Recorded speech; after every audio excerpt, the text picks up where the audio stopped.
Today on Inspiration Plus, we have an incredible and inspirational woman. She is a trailblazer in many aspects. Dr. Mimmie Watts is an embodiment of radiance and determination. Blessed with an infectious smile, one cannot spend a minute with her and remain the same. She is an academic, a commissioner at the Victorian Multicultural Commission, consultant, board director, speaker, and entrepreneur. She has attained several formal qualifications, including a PhD in public health. Coming up, Dr. Mimmie shares her life story and reveals the secret to her success and how she was able to remain focused regardless of the many challenges she faced along the way. And not to be missed is a special message for the International Women's Day. And again, what can life be without gratitude? So stay tuned to hear what Dr. Mimmie is grateful for.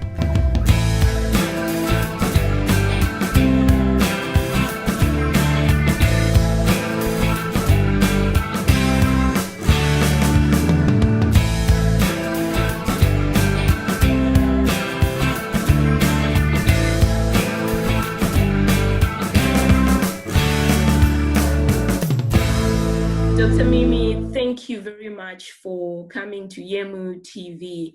We really appreciate the time that you have put aside to speak to us. I have no doubt that many of our audience are going to be inspired and encouraged to become the best version of themselves. Thanks, Yemo, for inviting me to be part of this wonderful program and initiative that a young woman like yourself has decided to share not just your story, but the stories of many women like yourself, but especially those in the diaspora. So thanks for inviting me, and I hope I live up to the expectation of inspiring others. I'm speaking here on my behalf as me, rather than representing any of the organizations that I serve. Thank you so much. Thank you. What an amazing and incredible story you have there. How did you find yourself in Australia?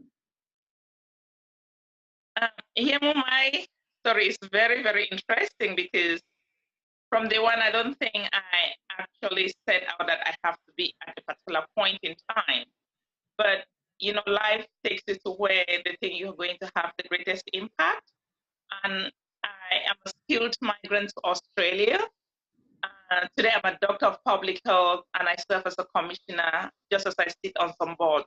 However, I came to Australia as a registered nurse. I was working in Victorian, South Africa, and that is how I got employed to come here.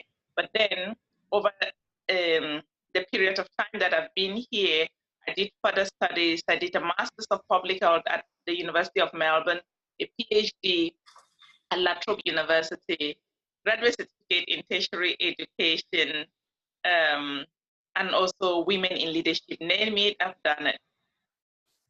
Wow, what an incredible story and a phenomenal woman you are.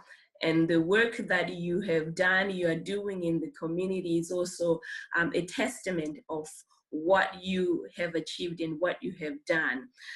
Did you ever think or imagine when you were a young girl growing up that you would achieve what you have achieved so far? I guess as a child growing up, one of the things that I think that went for me was that I had a personal drive, but I had a lot of support around me from my own immediate family. But my parents, and particularly my father, really believed in education and education of the girls. So I went to a very, very good private school, and there was no discrimination in my family from my parents, and particularly again my dad, that you were a girl, so you were limited to this, or you because you were a boy, you were limited to that, or you could have this. So as a result, I think I then grew up with the perspective that I could do whatever I want. But it has not always been that straightforward because along the way, things did happen. However, I think when you have a vision and a focus, and you know, I think I was also blessed in that I have always been very academic as well. So that has been one of the strengths because I think I had the drive to do things, but I have been blessed to also have the ability and the capability to do that. But for me, it was also important that I should use those capabilities, not just for me and my immediate family, but for the wider society. And I think and I hope that is what I have done, and that is what I am doing now, and that is what I want to continue to do in the future. Thank you. And my understanding is that your journey to where you are right now has not been smooth and easy. So, what sort of challenges, our audience would love to hear some of the challenges that you have faced, and you actually at some point felt like giving up on your dream. But what Yeah. helped you to hang in there, to remain focused, and to get where you are? I will start by saying that I came from a very unconventional family because none of my parents went to secondary school. That is the first thing. However, they believed in education, and they believed in that we should have the best of whatever they could afford. So they really pushed hard for that. And when they realized my academic prowess, my father did everything he could in his power to help me achieve that. However, along the way, as a young girl, you fall through the tracks of, having men in your life. And I think, I don't know, I was very unfortunate at that time because I think I was a young bride at 19, and I remember there was a lot of can she should she be married and all of that. But it was a decision I made at that time. How wrong was I? Because when you are 19, so and I had my first child when I was 20. So I was not a teenage mom, but I was a teenage bride. At 20, I had my daughter. 3 years later, I had another daughter. In between, I had left the marriage. But as culture dictates, can you go back? Things will change, things will get better. But it became clear to me that, this was not meant for me. And at that age, I did not have any qualifications, but I had been studying. So there was a lot, and I could see that my life was going to end up in tatters. In between, I had the opportunity to live and work in South Africa, and later on, as I migrated to Australia as a skilled migrant. And I think it also gave me that opportunity to take the brave decision to move on with my life with my two daughters. Was it easy? Absolutely not. But I think I have learned that as a woman, if you are empowered and you have the right support around you, it is not a problem if you live a bad relationship. However, as a woman, you should also have a vision. And my vision was to make it easier and make it better for other people at the personal and professional level. But also, I did not want those type of things to define who I was. But it is something that I have shared very publicly. And again, having daughters even gave me more of a drive because that meant I wanted them to have other opportunities. I wanted them to be better. And last year, my daughter and I actually made a video because she was the age that I was when I had her. So when we did that video, it's a very private video. Probably maybe one day we'll decide to share it to the public. And how our lives are so different at 20, at her age. And me, most people will not believe that how old my kids are. Yes, because I was a young mother as well.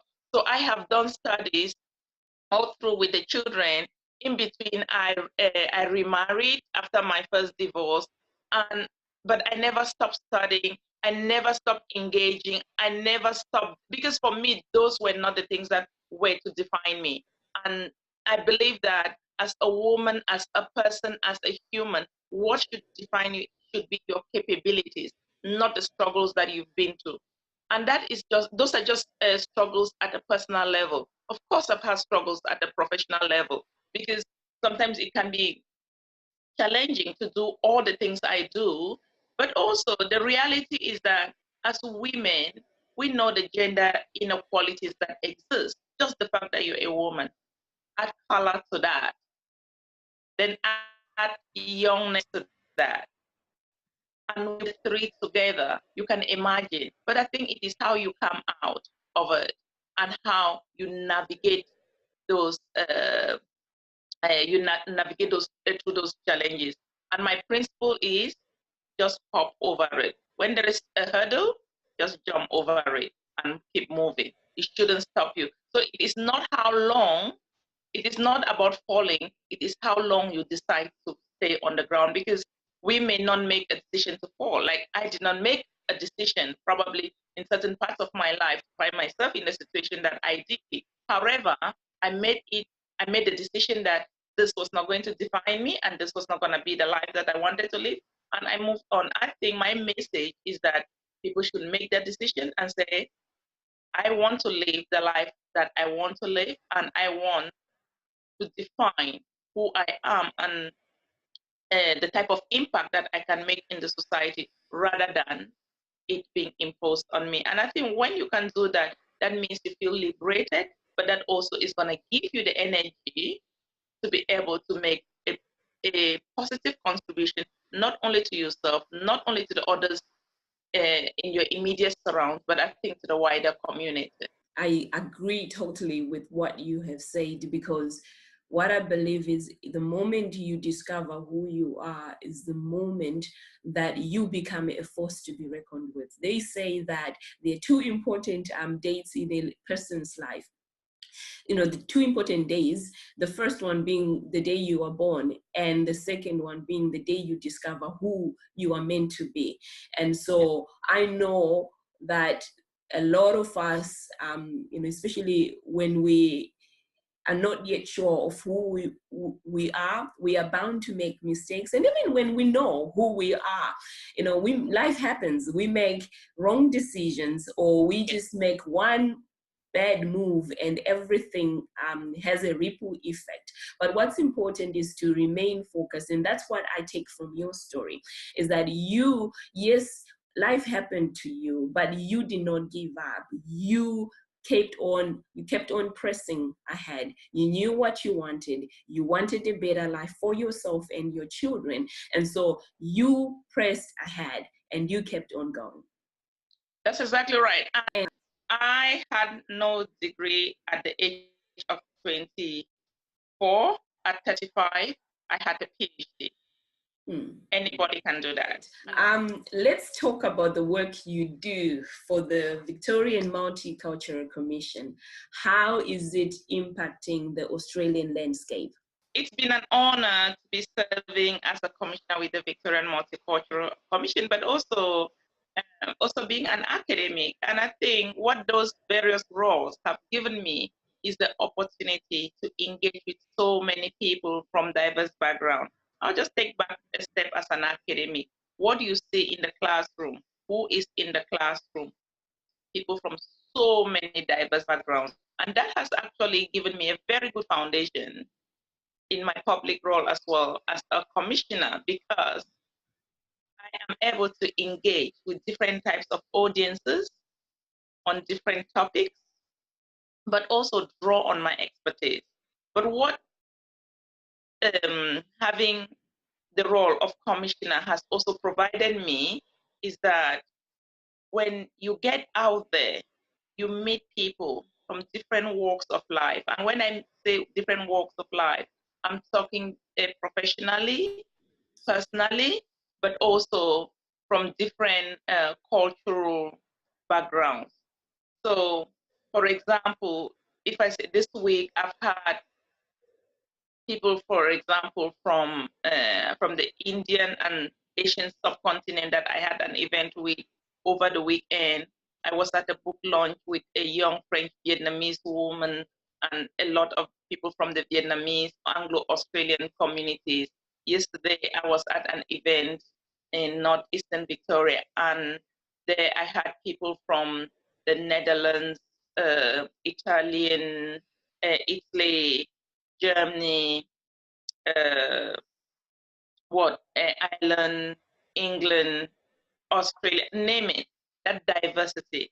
And I think that is not just an opportunity for me to share messages of multiculturalism and inclusion with them. It is also an opportunity for me to learn and develop myself as an individual and as a person, but importantly, to appreciate the fabric of what we have here as a society. And I think those are the things that drive me, but those are some of the things that I really appreciate in my role as a commissioner. And also, importantly, informing policy, because it's not just going out there and talking to people, it is how do you use those messages and how do you inform policymakers who then are the ultimate decision makers. Wow, wow, beautiful, beautiful. This week we will be celebrating International Women's Day. What's your encouragement to many women out there who are yet to realize their power and full potential? International Women's is a very important day, and this year's theme is Press for Progress. What does Press for Progress actually mean? It means that we've made a lot of progress, but there's still a long way to go. And my message for International Women's Day for every woman, but also for the male champions of change, is that keep doing what you're doing, but turn around you and look at the decision makers. Turn around you in your workplaces and say, where are the women here who are influencing? Because I know people say, yes, we've got a lot of women in places, we don't have enough yet. But also have a look at the diversity. And I'm talking about gender diversity, color diversity, religious diversity, name it. Because I think when we're talking about the advancement of women and the emancipation of women's rights, I think it is we have to look beyond particular groups of women, and we have to take it to the level where a young woman, a young girl, irrespective of where they live, irrespective of their economic status in the world, can see themselves in that woman who is up there doing whatever they are doing. So my message for International Women's Day is that everybody in your various roles do something to press and support the advancement of women and to support women who are doing things already in their community to be their better selves, but to also women to turn around and look around us and say, who are the other young women that I have mentored and who are those that I can mentor to make and create better opportunities for them? Because I think it's for us to take a step back and look as women and say, who are those women that I've mentored?